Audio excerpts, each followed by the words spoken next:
Ceasefire by Rose Mackey. Crisis. 1 month later. I just want you to know that I'll carry you to medical when you fall, Petre said, watching Rowen balance on a stack of supply crates. She stretched higher, reaching for the rogue vine that had somehow wound its way into the environmental control sensors. The afternoon sun warmed her back, the curling strands of hair escaping her twist to stick to the sweat trickling down her neck. And I promise I'll only say I told you so once. Okay, maybe twice. I'm fine. I don't need your help, she repeated, pulling a face at his bossiness, even though he couldn't see it. Just need to reach. The crates wobbled beneath her, and she caught Petre tensing from the corner of her eye, ready to catch her. But she'd already grabbed the vine, its delicate tendrils curling around her fingers. See? I got the little guy. I'll return him to containment. You reset the environmentals and get some cool air happening, then we can figure out how it bypassed the barriers we set around his section. She patted the little vine, which shivered in delight. You're a persistent little thing. Oh, yes, you are, she cooed, and the vine twined around her thumb in response. Congratulations on not falling to your doom, he said, in that dry tone that always made her want to laugh. Well, it used to, before he ruined everything. Now she just wanted to punch his stupid face. We could have used the maintenance ladder and not risked a workplace injury. It would have taken longer. She hopped down beside him. And it wouldn't have been nearly as much fun. His pale features were set in their usual serious expression, but she caught the slight twitch at the corner of his mouth. The past month had been awkward. At first it had been excruciating, both of them dancing around each other. But they'd gotten good at this new version of themselves, all shop talk, easy banter and polite smiles, exactly the kind of colleagues they'd agreed on. No gentle kisses, no passionate arguments, just bland interactions. It was awful. On the plus side, it made it so much easier to hide that you thought your colleague might be spiralling into something dark and dangerous. Ah yes, fun. 'Cause what's more fun than a trip to medbay in your lunch hour? She made a face at him, refusing to give him the satisfaction of agreeing. She hated his reasonable tone. If you're done climbing my construction materials like a thorn cat, a gruff voice called out, perhaps you'd care to explain why these soil readings are off. Broken pointed at the analytics on the terminal display, showing yesterday's measurements. The readings aren't off, she said, moving closer. We're adjusting the mineral balance to account for the hybridized plants. Petre came up beside her. The latest hybrids needed the environmental systems recalibrated again. We're working to Casti's specs.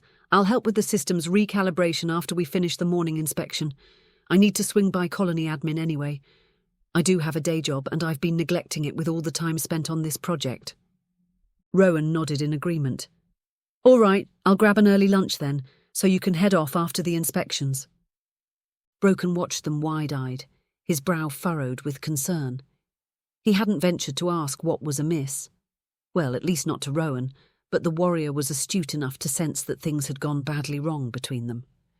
She might have said something, tried to allay his fears, but that would have been lying. Things had gone badly wrong, and no one could fix it. She wandered out of the biodome and headed towards the small mess hall that had been set up for the construction crew at the site. Eventually, it would become a cafe and restaurant servicing the visitors to the site, but for now, it was basic. Pre-packaged meals were left in a cooler unit on one side, and a handful of workers were sitting at the tables dotted around the open space, a spectacular view down the gorge through the large plate windows. She grabbed one, some kind of wrap, and weaved her way through the tables outside, making her way to her favourite perch on a rock overlooking the river below. She wasn't sure why she kept coming here, the site of their first kiss. Perhaps she just enjoyed torturing herself. She was just about to take a bite when a shadow fell over her. Mind if I join you? Varian smiled down at her, pilot's jacket slung casually over one shoulder. She nearly groaned. She really didn't want company, and definitely not Varian. Instead, she made herself smile politely. Of course. She scooted over to make space for him. She still wasn't sure if she liked Varian. He had an effortless charm about him. None of the emotional jousting she'd grown used to with Petre. But she couldn't quite disregard what had happened with the match on the Frost Pearl, or the certainty that he was behind it. And she was kind of weirded out by the odd puppyish adoration she could feel whenever Bylelle was around. "I have a confession." She raised an eyebrow at him. "That's never a great conversation opener. Do you know how many lunch breaks I've spent casually walking past this spot, hoping to accidentally run into you here?" Rowen laughed, surprised by his candid admission. "That's actually a little stalkerish." She was only half joking. "I prefer to think of it as strategically persistent," he replied, "though in my defense you have the best lunch spot in the colony. The view is stunning." His eyes lingered on her face just a moment too long to be talking about the scenery. "Subtle," she said dryly, but felt her cheeks warm slightly. "It's never been my strong suit." He shrugged, unrepentant. "I heard that there's a new restaurant opening in the entertainment district. I thought maybe you'd like to try it. And after, if you're interested, maybe I could take you for a ride in the flyer, see some atmospheric anomalies." Rowen paused with the wrap halfway to her mouth. "Are you asking me on a date? Again?" "That was the general idea, yes."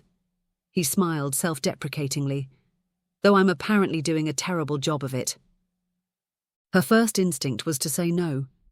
She liked him, kind of, but he was a little odd. And Petre hated him. Even with how she'd left things with Petre, she really didn't think he'd take well to her going out with Verit. On the other hand, maybe that was a good reason to do it. It was pretty petty, but maybe Petre deserved it. And there was a lot to be said for entertaining an attractive, intelligent male who actually seemed interested in pursuing her. No complications, just normal courtship. What a shocking concept. She examined him. "I'm not sure." "Why not?" She cocked her head. "What's the deal with you and Bylelle?" Varian laughed. "Ah, I see. She is my Maman Bylelle. I've been trained from my earliest years as her primary aide." Rowen frowned. "I don't mean to be rude, but I sense a lot of emotion between you." Varian nodded. "We've grown up together. I follow her lead. I owe her my respect and admiration." He paused. "I get that this is different from your culture, but please understand, there is nothing romantic. I will never mate her. She is more like a sister." Rowen extended her senses to him and found nothing but honesty. He genuinely believed what he was saying. "What about the Frost Pearl? Did she put you up to it?" Varian grimaced. "Yes, but not the way it played out. She wanted to test Petre, see his fighting ability. I miscalculated with the bout, chose the wrong male to spar with him. It's something I regret." "Huh." Again, she extended her senses. Less truth there. He didn't regret it entirely, but he was telling the truth about being unhappy that it got out of hand. She considered him. He really was handsome, and he hadn't lied or hidden anything when she asked. How much of her reluctance was actually because of him and his behaviour, and how much was transferred from Petre and Bylelle? "And it's not like anyone else is stepping up," a treacherous voice whispered in her head. "Can I think about it?" His smile dimmed slightly. "All right." He paused. "Can I ask you a question in return?" "I suppose that's fair. Is it because of Petre? Is he the reason you won't say yes?" She considered lying, but it wasn't in her nature. "Partly. Also, I'm just not sure you and I would be the best fit."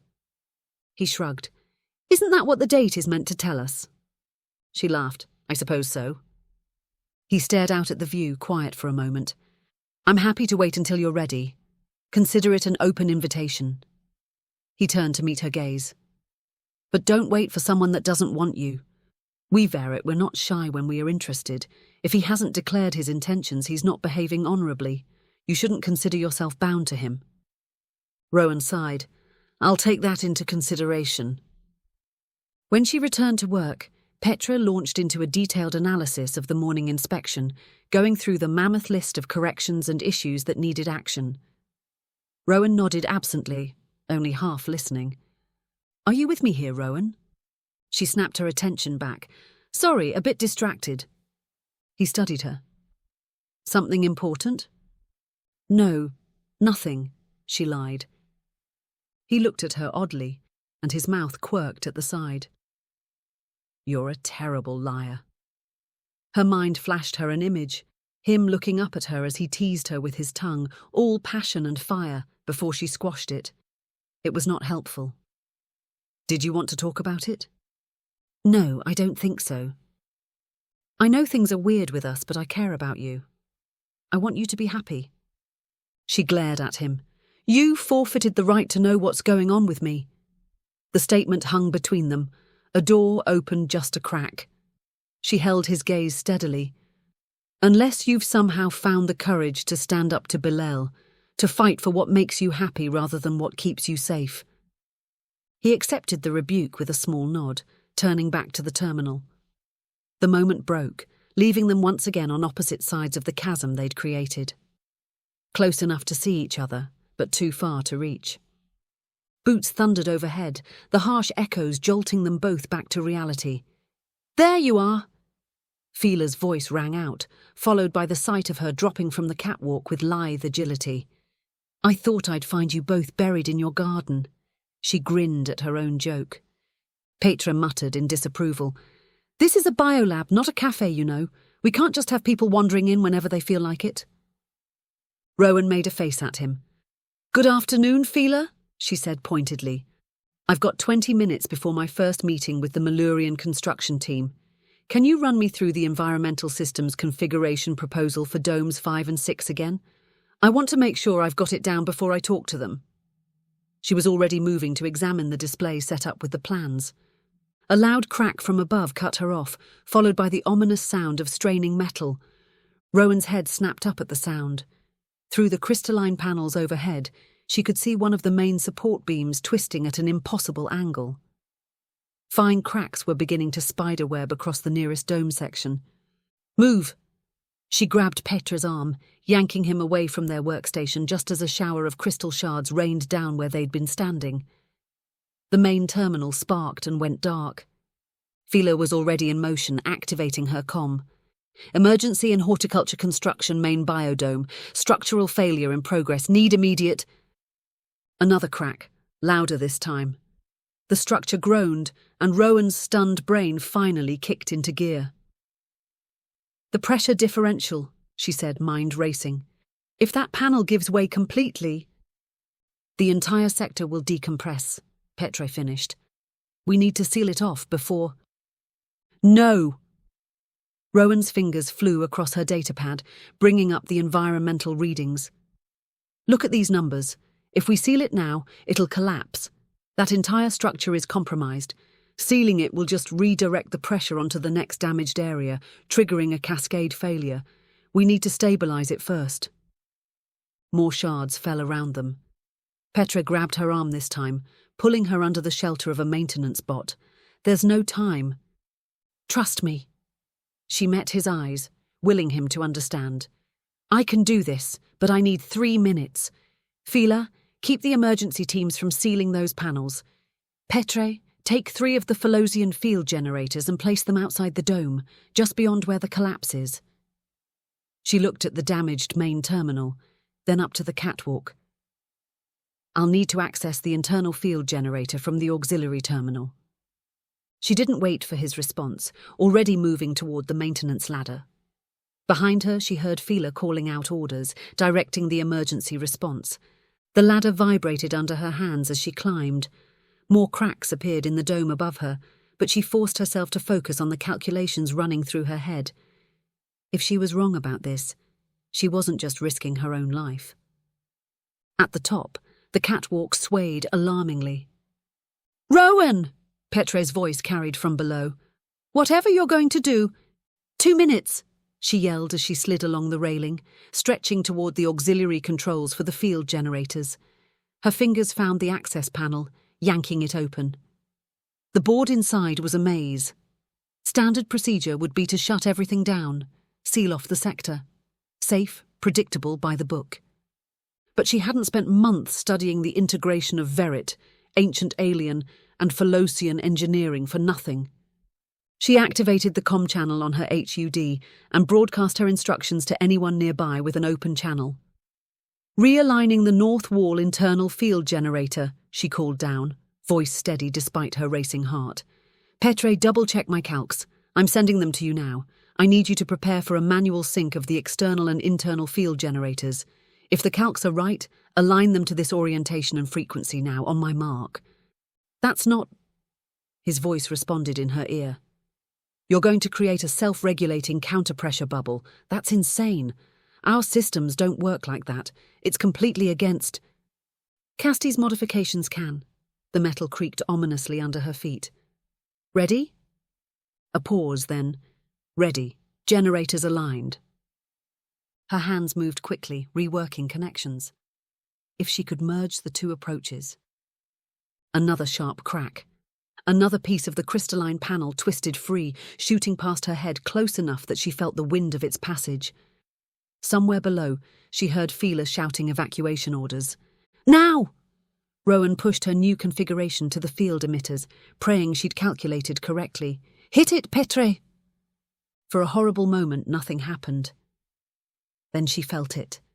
A subtle shift in the air, like pressure before a storm. The field emitters expanded the pressure bubble, supporting the weight of the broken dome and plugging the hole in the dome like a balloon. Twin field generators on the outside pushed against them, trapping the atmosphere inside and providing precisely balanced counter-pressure. The cracking sound slowed, then stopped. She watched as the environmental conditions restabilized, held in place by the bubble on either side of the hole. It wasn't a permanent solution, but it would hold. "Status?" Fila called up. Rowen checked her readings. "Stabilized. We'll need to replace that entire section, but it won't collapse." She looked down to find Petre staring up at her, his face pale and his eyes wide. "That's incredible," Fila called as the pressure bubble stabilized. "I've never seen environmental fields respond like that." "That," he said slowly, "was either brilliant or insane. Why can't it be both?" Rowen started her descent, legs wobbly as the adrenaline faded. Although more accurately, it's alien. The pressure bubble is one of Casti's design suggestions. The words died in her throat as the catwalk gave a sickening lurch. The metal groaned a deep resonant sound that seemed to vibrate through her bones. She had just enough time to think, "Oh, that's not good," before the gantry collapsed. The world spun, a kaleidoscope of crystal and steel. She glimpsed Petre's face, horror etched in stark lines, before everything went dark. Consciousness came and went in fragments like trying to catch smoke. Sound came first, voices raised in alarm, the thunder of running feet, and cutting through it all, a roar that made her sluggish mind try to place why a Dathalka would be in the biodome. "Get a healer." The voice was Petre's, but wrong. Through half-lidded eyes, she saw him holding someone against the wall, his usual composure shattered. The feline aspects of his genetics were more pronounced. Pupils contracted to slits, teeth bared in a snarl, claws rending the air. "Petre!" Fila's voice barely penetrated the roaring in her ears. "The emergency team is 2 minutes out. Let him go." The world faded again, and when it returned, she was being lifted with impossible gentleness. Petre's scent wrapped around her, cedar and barely contained fury. "Stay with me," he murmured, so quietly she might have imagined it. "Please." She tried to tell him she was fine, but the darkness pulled her under again. The medbay ceiling came into focus slowly, its familiar patterns resolving themselves. Her head still felt stuffed with cotton, and every muscle protested as she tried to move. "Don't!" Petre's voice was raw, shredded. It sounded like he'd been screaming. Maybe he had. "The healer says you need to stay still." She rustily turned her head to find him sitting beside her bed, a wreck of his usual composed self. His hair was wild, escaping its usual neat tail in tangled strands that suggested he'd been running his hands through it repeatedly. His uniform jacket was gone, leaving him in a black jumpsuit that bore ragged dark stains. Dirt? Blood? His knuckles were scraped raw, and there were tears in his clothes that spoke of desperate scrambling over rough surfaces. What happened? The gantry gave way. His voice cracked on the last word. She watched him flex his hands, his claws partially extended, tiny tears in his pants legs where they'd pierced the fabric. She licked her lips, tasting copper. How bad? He reached for her hand with a desperation that surprised her, even through the cotton wool of her mind. His fingers were shaking as they wrapped around hers. Not that bad. The lie in his voice was obvious even to her drug-addled brain. Nothing that medbay can't fix. A few broken bones, lots of soft tissue damage. You'll be fine in a day or two. The seedlings, she managed, her voice rough. Did any of them? They're fine, he said. You saved them. You saved all of it. He seemed to realize he was still clutching her hand and gently set it back on the covers. Though next time, perhaps we could solve the crisis without you testing gravity? She managed a weak smile.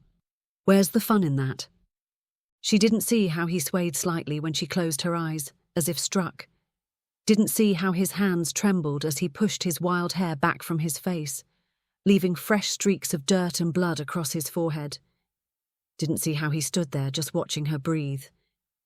Only when her breath evened out into sleep did he allow himself to sink back into the chair beside her, head dropping into his hands, his shoulders shaking with emotions he couldn't afford to name. The antiseptic smell of medbay invaded Rowen's senses before she even opened her eyes. Her head felt stuffed with cotton, and every muscle carried the distinct ache of accelerated healing. Welcome back to the land of the living, Fila's voice came from beside her. You certainly know how to liven up a workday. Rowen turned her head, finding her friend perched in the visitor's chair with a data pad balanced on her knee. How long was I out? About 6 hours. The healers said you were lucky.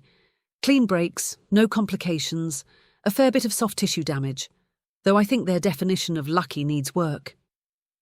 Fila set aside her pad, leaning forward. You scared us, especially Petre. What do you mean? I've never seen anything like it. Fila's voice dropped. When you fell, it was like watching a demon from the old stories. He completely lost it, threatened the security team, nearly took apart a medical tech for not moving fast enough. Lucius had to talk him down before he'd let anyone else near you. Rowen tried to reconcile this with her foggy memories of the accident. That doesn't sound like Petre. That's my point. It wasn't like him at all. Fila shook her head. Let's just say I understand now why the rest of the galaxy finds Verit males terrifying. Before Rowen could process this, the door slid open. Petre entered, every silver hair neatly in place. Good to see you awake, he said, his voice steady, as if he hadn't nearly torn apart medical staff hours earlier, as if nothing had changed. How are you feeling? Fine, she said slowly, though I hear I missed quite a show. He stalked to her bed and took her hand again, gentle despite the tension coursing through him. You nearly died. I keep telling you to be more careful. Then you try to kill yourself in front of me. She huffed. If this is your bedside manner, it sucks. This is my I won't let you put yourself in harm's way again manner. She smiled slightly. He leaned down close to her to whisper in her ear, his breath hot on her neck. My heart cannot take it, Rowen. He pressed his forehead against her shoulder, and she felt a shudder run through him. She gently raised a hand to stroke over his hair, and she felt him relax slightly into her, sinking to his knees next to the bed. Fila met Rowen's eyes in a shocked gaze over his shoulder and quietly stepped outside. They stayed there for long minutes, his face pressed to her shoulder as he processed the reality that she was alive. Why are you doing this, Petre? If you care so much, why stay away? He was quiet for another long moment. Because I cannot lose you. I thought I would rather have you as a friend than watch you harmed as a lover, but... She reached up to touch his cheek. And now? His gaze heated as he surged forward and pressed a trembling kiss to her forehead. "I find that I cannot let you out of my sight again." He closed his eyes for a moment, and when he opened them, she saw bone-deep fear in his gaze and a diamond-hard core of fury. "This is a terrible idea. This isn't safe for you." She smiled slightly. "Some things are worth the risk." He grimaced. "The problem is, you don't know what you're risking." He pressed another gentle kiss to her face. "I promise. I'll explain everything. Just focus on getting better for now." He stood and strode out of the door. Fila reappeared. "That was the truth." Rowen closed her eyes, suddenly exhausted. "When can I get out of here?" "The healer says you're clear to go once they do a last scan. You'll be tired for a few days while the accelerated healing completes, but no lasting damage." Fila hesitated. "Do you want to talk about it?" "No," she said firmly. "I really don't." Not normal. Later the next day, Rowen eventually dragged herself back to her accommodation unit. It was small and dark, entirely hers, and she loved it. Unlike most of the other first-wave colonists, she still lived in the apartment buildings that had been created by the dismantled colony ship when they first arrived. It was a safe cocoon, surrounded by other people, the noise and bustle of a thriving colony. Right now, though, it was silent, the night shift off working and the day shift all tucked up in bed, where she should be if she had half a brain. She desperately wanted a shower, but all she had the energy for was collapsing into bed, half-dressed in her medbay gown. Sleep claimed her, sucking her under. She was back in the dome, but everything was wrong. The walkway bucked and swayed beneath her feet like a living thing, each violent movement sending jolts of pain through her knees. Metal shrieked against metal, the sound piercing her ears as bolts tore free. Above, the crystalline panels splintered with sharp, gunshot-like cracks, the lattice of fractures spreading like frost on glass. The dome groaned under the crushing pressure, and she could feel the change in air pressure making her ears pop. "The readings are critical," Petra's voice echoed from below her, distorted by the chaos. "We have to—" The words died in a way that would haunt her forever. The walkway gave way with an ear-splitting screech of tortured metal. She lunged for purchase, her muscles burning with desperation. Her fingers grasped nothing but empty air, so close she could feel the whisper of safety in her fingertips before it split away. Through the twisted wreckage of the failing structure, their eyes met for one terrible moment. His face, usually so composed, so steady, contorted in raw fear as the massive gantry slammed into him. The crystalline shards followed, catching the red emergency lights like bloody diamonds as they tore into his flesh. The spray of crimson was vivid, obscene against the sterile white of his uniform. "Petre!" His name ripped from her throat, raw and primal. The dome's alarms wailed, the strobing red emergency lights turning the scattered drops of his blood into a macabre constellation. Her lungs seized, and the bitter taste of terror flooded her mouth as she watched him disappear into the darkness below, unable to move, unable to save him, unable to— Rowen burst awake with a strangled gasp, her heart slamming against her ribs so hard it hurt. Sweat plastered her sleep clothes to her skin, the sheets tangled like restraints around her legs. Her throat felt scraped raw as if she'd been screaming. "Lights!" she croaked, her voice trembling. "Computer! Lights!" The sudden brightness stabbed at her eyes, but she welcomed the pain. Anything to chase away the lingering images of blood and broken glass. Her quarters slowly came into focus, silent, safe. The time on the display read 3:17. Her hands trembled violently as she reached for her HUD earpiece. She could call him, just to check, just to hear his voice, deep and steady, telling her everything was fine. Just to know that the wet warmth she could feel wasn't really his blood on her hands. Number? She slammed the HUD down so hard it skittered across the surface of the table onto the floor. Then she immediately regretted it. The image of his blood wouldn't leave her mind. Her fingers still felt the phantom sensation of reaching, grasping for him as he fell. Before she could talk herself out of it, she scrambled for the HUD earpiece and jammed it back into place. "Call Petre," she whispered, her voice cracking. One ring, two. Her heart hammered in her chest. "Rowen?" His voice, groggy with sleep but gloriously alive, filled her ear. "What's wrong?" The words caught in her throat. Now that she heard him, the nightmare seemed absurd, childish. "I'm sorry, it's stupid. I shouldn't have. I'll be there in 5 minutes." The connection closed before she could protest. True to his word, barely 5 minutes later, her door chimed. She'd managed to pull on a robe but hadn't bothered with anything else. When she opened the door, Petre stood there in sleep pants and a hastily thrown-on shirt, hair loose around his shoulders, eyes alert with concern. "What happened?" He stepped inside without waiting for an invitation, eyes scanning for threats. "It was just a dream." She felt ridiculous now. "I'm sorry. I shouldn't have called." "Tell me." His voice was gentle but firm. She hugged herself, suddenly cold despite the robe. "The dome collapse. But in my dream, it was you who fell. You who—" Her voice broke. "I watched you die." Something in his expression softened. Without a word, he crossed to her and pulled her into his arms. The solid warmth of him, the steady beat of his heart against her cheek, broke something loose inside her. She clutched at his shirt, breathing in his scent, cedar and snow and very much alive. "I'm here," he murmured into her hair. "I'm right here." He guided her to the small couch, settling her beside him, never breaking contact. For a long while, they just sat there, his arms around her, her head on his shoulder, until her breathing steadied. "I've dreamed of losing you too," he admitted quietly. "After the collapse. I keep seeing you fall, over and over." She pulled back enough to see his face. "You do?" His eyes met hers.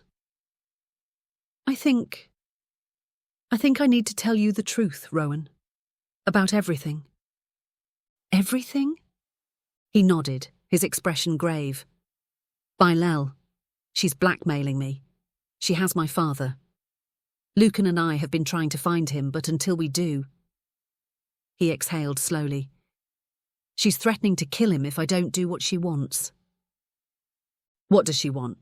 Rowen asked, though part of her already knew. "Access to alien technology, information from Casti, and me." His face twisted. "She wants me as her mate." Rowen's stomach dropped. "That's why you've been pushing me away." "She threatened you too," he said quietly. "Said she'd hurt you if we—" He couldn't finish the sentence. "Oh, Petre." She took his hand. "Why didn't you tell me?" "I thought I was protecting you. I thought if you didn't know, you'd be safer." His fingers tightened around hers. "But after today, after seeing you in danger anyway, I can't keep pretending. I care for you too much." "We'll find a way," she said firmly. "We'll find your father. Stop Bylelle." "It's not that simple," he cut in.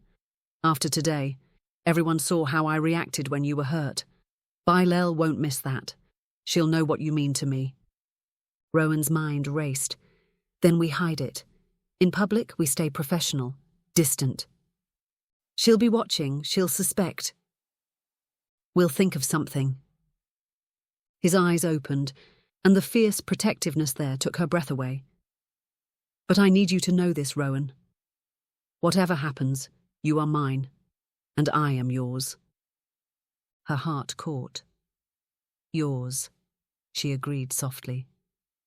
His hand came up to cup her face, and when he kissed her, it was like a vow, deep, certain, and absolute, a promise of what waited on the other side of this danger. "Stay with me tonight," she asked when they finally broke apart. "Just to sleep. I don't think I can face that nightmare alone again." He nodded, following her to the bed. They curled together under the covers, his arm around her waist, her back pressed to his chest. For the first time since the dome collapse, Rowen felt truly safe.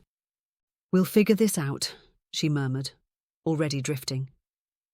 "Together?" His arms tightened around her. "Together," he agreed. And this time, when sleep claimed her, no nightmares came. Morning light filtered through the window, painting warm stripes across the bed. Rowen stirred, momentarily confused by the solid warmth pressed against her back. Then memory returned, the nightmare, the call. Petre arriving at her door in the middle of the night. His confession. She shifted carefully, wincing as her body reminded her of yesterday's injuries. Every muscle protested, stiff from the fall and the subsequent healing treatments.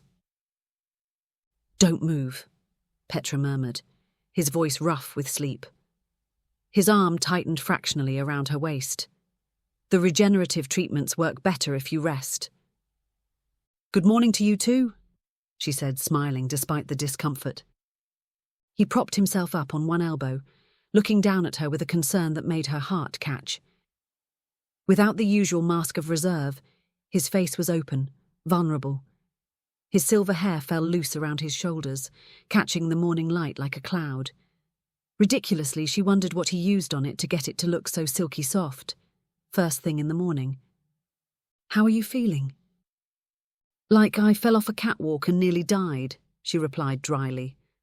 "So, an improvement over yesterday." His lips twitched. "Your humour remains intact. That's a good sign." She tried to sit up, only to gasp as her muscles seized. Petre was there instantly, supporting her with gentle hands. "I need a shower," she admitted. "I feel disgusting." He considered her for a moment, eyes tracking over her dishevelled appearance and the medical shirt she still wore. "I don't think you should be standing that long." "I'll manage. Let me help you." The offer hung between them. Rowen met his gaze, seeing both tenderness and uncertainty there. "Okay," she said softly. He helped her to the small bathroom, movements careful and methodical. Once inside, he hesitated, eyes questioning. "I'm not quite ready for everything," she said, feeling her cheeks warm. "But I'd like you to stay, please." His smile was warm and caring. "I understand." With soft movements, he helped her shed the robe, then the thin medical gown beneath. If he was shocked by the still healing bruising across her ribs and back, he hid it well, his expression betraying nothing but tenderness as he assisted her into the shower stall, then stripped off his clothes. The warm water was blissful against her aching muscles. Petre kept one steadying hand on her waist while he adjusted the spray with the other. "Better." "Much." She leaned back against his chest, letting him take her weight. "Thank you." He reached for her shampoo, squeezing a small amount into his palm. "May I?" At her nod, his fingers slid into her hair, working the shampoo into a lather with gentle, rhythmic motions. Rowen closed her eyes, surrendering to the unexpected intimacy of being cared for, relaxation making her boneless. "This isn't how I imagined our first shower together," she admitted, trying to lighten the moment. His chuckle rumbled through her. "No?" His fingers massaged her scalp, finding tension she hadn't realized she was carrying. "And how did you imagine it?" "With fewer injuries, for one thing." She tilted her head back as he rinsed the suds away. "And more reciprocation on my part." "There will be time," he said, voice low. "When you're healed." His hands moved to her shoulders, washing away the remnants of medbay antiseptic, careful to avoid the fresh, healing skin. There was nothing sexual in his touch, yet Rowen had never felt more cherished. His fingers traced the curve of her spine with reverent care, as if mapping something precious. When he reached a particularly tender spot near her shoulder blade, she couldn't suppress a wince. "Sorry," he murmured, immediately easing his pressure. "It's okay." She reached back, finding his hand and guiding it. "Just gentler there." They finished in comfortable silence. When they were done, Petre wrapped her in a towel with the same careful attention he'd shown throughout. Back in the bedroom, he helped her into fresh clothes, soft, loose things that wouldn't aggravate her injuries. His fingers lingered at her nape as he gathered her damp hair away from her face. He looked at her hair and the mass of damp curls. "I have no idea how to help with your hair." She sighed. "It'll take a couple of hours. I don't have energy for it now. Just help me comb and wrap it." "Food," he suggested. "You need to eat to help the healing process." "In a minute." She caught his hand, drawing him to sit beside her on the bed. "We need to talk about what happens next." His expression sobered. "Yes." "You said Bylelle will have noticed how you reacted yesterday." He nodded grimly. "I lost control. When I saw you hurt, I had no mask left. She'll know it's because I care." "We need a distraction," she said carefully. "Something to throw her off the scent." "What do you have in mind?" Rowen took a deep breath. "Varian asked me out." Petre went perfectly still beside her. "When?" "Just before the accident. I asked for time to think about it." Petre's expression darkened. "You were going to go out with Varian?" She flicked his nose. "Focus, Petre. I didn't say yes, I was considering my options. You had sex with me and then ditched me, remember?" He had the grace to look abashed. "The point is, what if I accepted?" The muscle in his jaw ticked. "Varian is dangerous. He's completely loyal to Bylelle." "That's the point," she insisted. "If Bylelle thinks I'm interested in someone else, someone she trusts, maybe she'll stop seeing me as a threat." She touched his arm. "It would just be for show. Just until we find your father." "You're asking me to stand by while another male courts you?" His voice had dropped to a growl, sending shivers down her spine. "I'm asking you to trust me," she corrected gently. "To help me create a diversion while we buy time to figure out how to save your father." He stood abruptly, pacing the small confines of her quarters. "You would be alone with him," he said finally. "Vulnerable." "I'll be careful," she promised, "and we'd meet in public places. I'm an empath, remember? I'll know if he has bad intentions."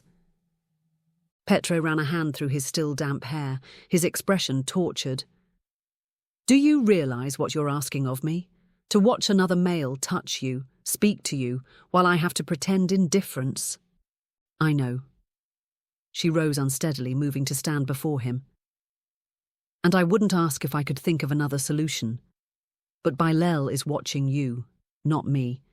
This could buy us time, keep her attention diverted." He caught her hands, his grip almost desperate.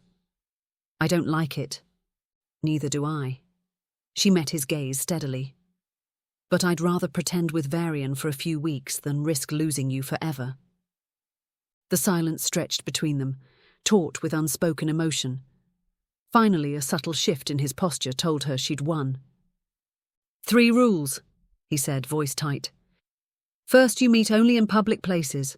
Second, Lucan or I will be nearby, even if you don't see us. And third—" His eyes burned into hers. "You come to me afterward. Every time." Heat bloomed in her chest at the possessiveness in his voice. "Agreed." "I hate this," he admitted roughly. "Everything in me rebels against it." "I know." She touched his face. "But it won't be forever.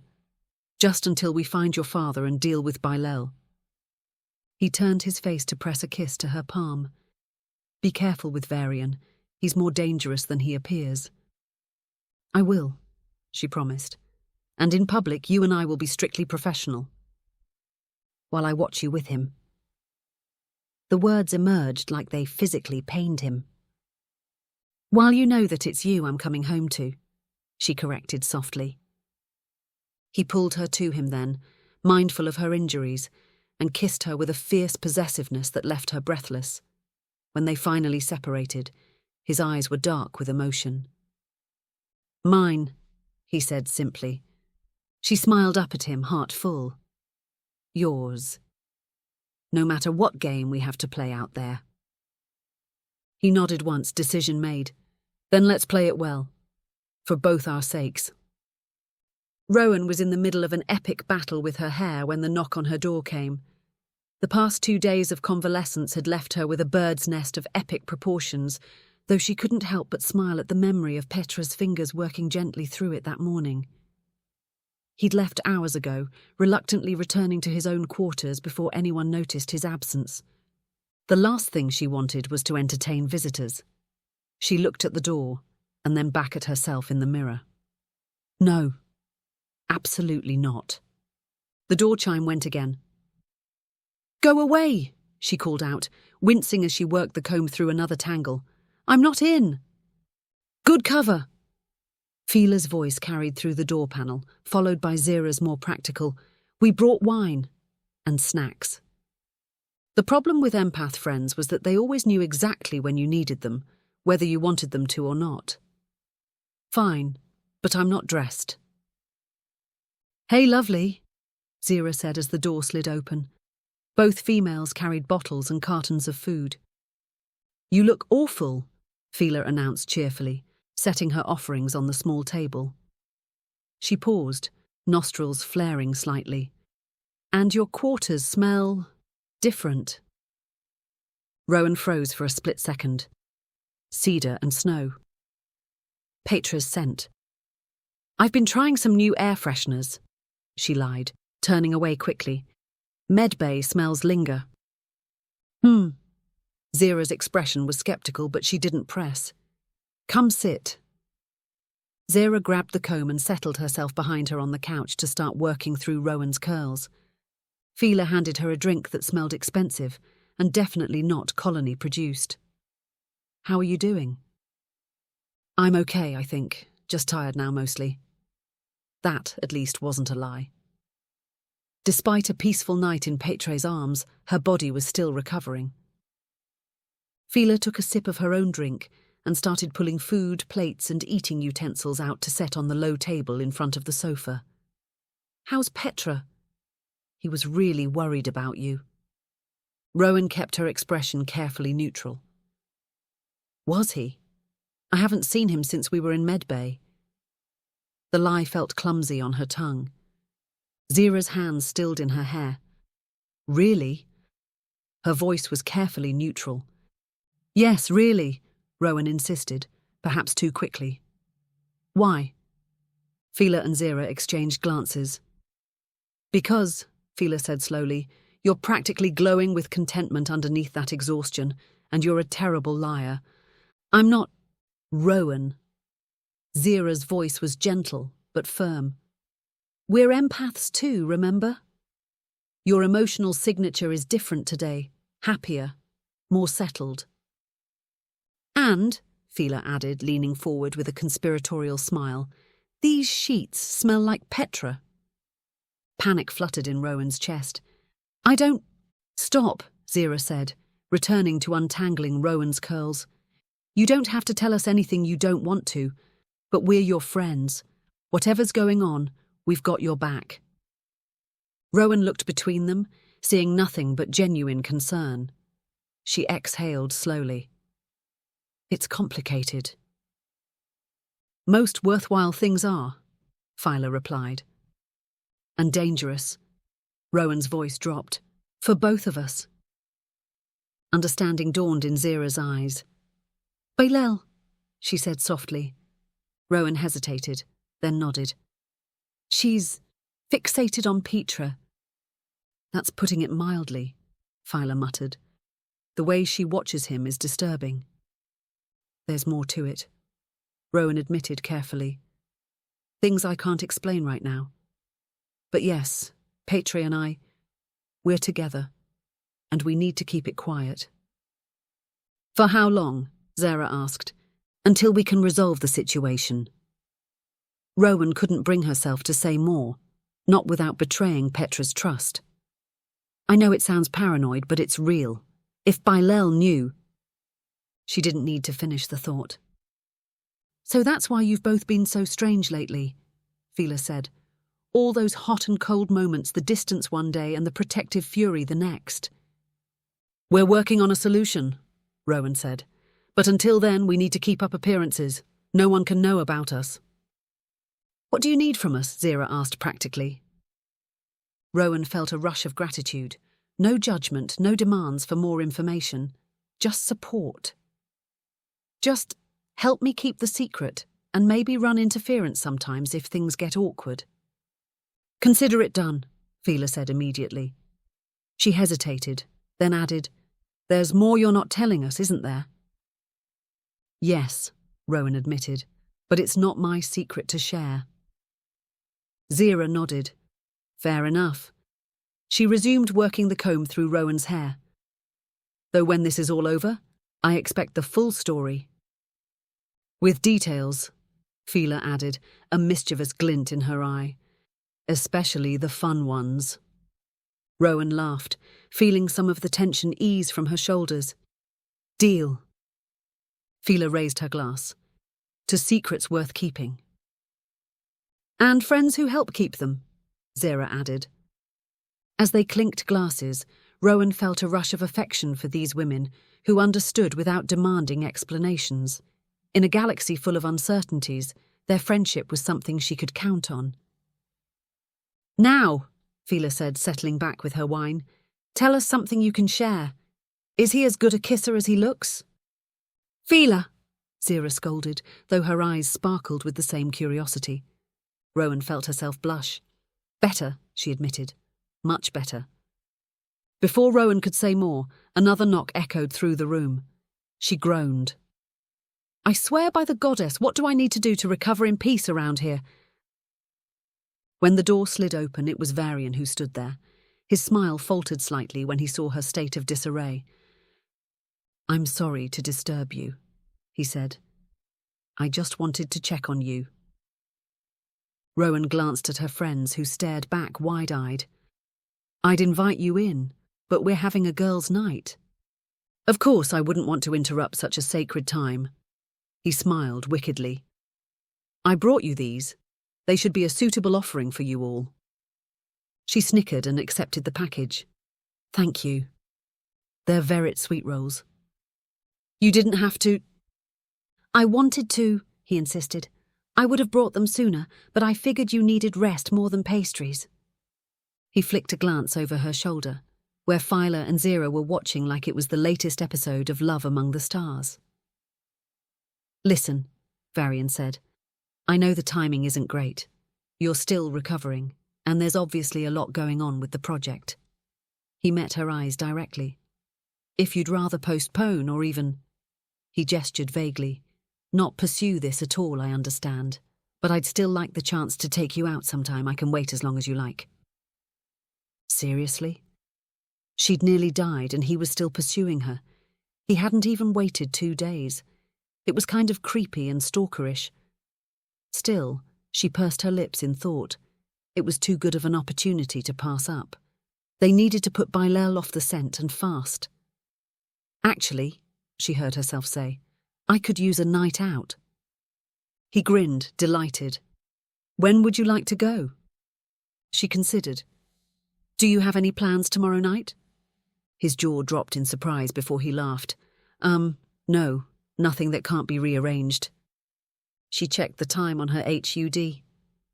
Meet me at Rocks at 1800 hours tomorrow? He nodded and grinned. I'll be there. After he left, Rowen turned to find both her friends watching her with identical expressions of concern. I think maybe you need to tell us a bit more about what's going on with Petre and you, Zira said, placing her wineglass on the table with deliberate care. And why you just accepted a date with Varian, when your emotions are screaming that he icks you out. Rowen sank deeper into the cushions, feeling the weight of their concern. I told you we need to hide our relationship. Bylelle will suspect that something is going on with Petre and I, so what better way to convince her that we're not seeing each other than to date someone else, she admitted. Also, I don't have any better ideas. But Varian? Zira's expression was doubtful. He's charming, but there's something off about him. I can't quite put my finger on it. Fila nodded, her expression grave. And how long do you think you can keep it up? How far will you go with it? She frowned. And even if he's a bit weird, it's not exactly fair to Varian. I know, Rowen admitted, the words coming out as barely more than a whisper. And I don't know how it's going to play out, but at least I'm doing something about it instead of just waiting.